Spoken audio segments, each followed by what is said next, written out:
Lizanne, we've had a little bit of a sell-off over the past few days. It seems to coincide with the risk of no rate cut rising.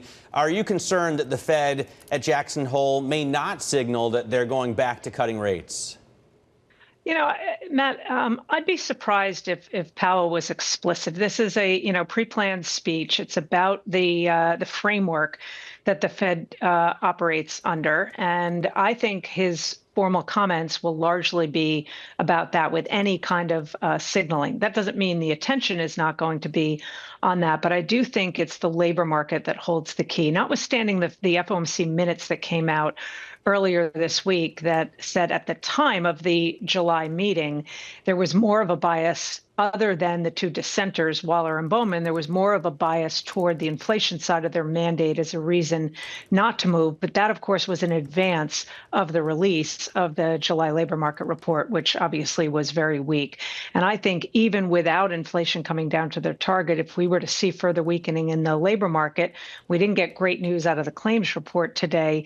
I think that would be enough of a trigger for the Fed to move. But I think at this point, 50 basis points is off the table, and that's clearly shown in the probabilities. And the probabilities of 25, to your point, are now down to 77% from close to 100 just a couple of weeks ago. Absolutely. Over 100 at one point, I believe. But to your point, the odds of a 50 basis point cut happening next month, very, very slim. Lizanne, it's really interesting to hear you say that it's the labor market now that holds the key, because it feels like, okay, maybe we've heard some of the other Fed members acknowledge that that's what they're more focused on rather than inflation, but we haven't really strongly heard that from the chair himself.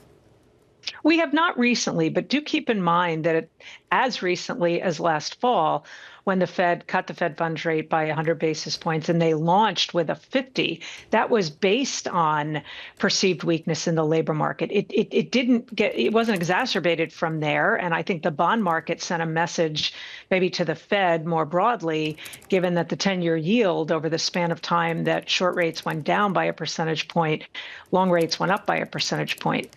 But that was just a year ago when the Fed essentially moved on rates and did so aggressively based on much more on the labor market side of their mandate than on the inflation side. Everything they do is really all about the consumer, right? I mean, they don't want to keep prices going up too much, and they don't want unemployment going up too much. That's the dual mandate. Seems to be maybe in tension right now. What are we learning, Lizanne, from the retailers that are reporting about consumer spending, about price increases due to these tariffs?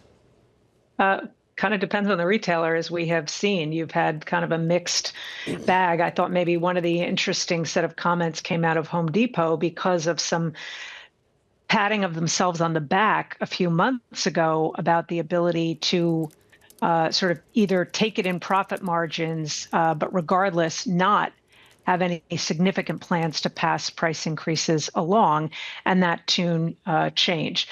Interestingly, the Walmart, you pointed out, it was the first miss in 3 years, but they cited things other than tariff-related pressures. So we're starting to get a little more meat on the bones in terms of the impact, but maybe reflective of the fact that this tariff story has been ongoing since April, and it's been fits and starts and announcements and delays and lowering of rates.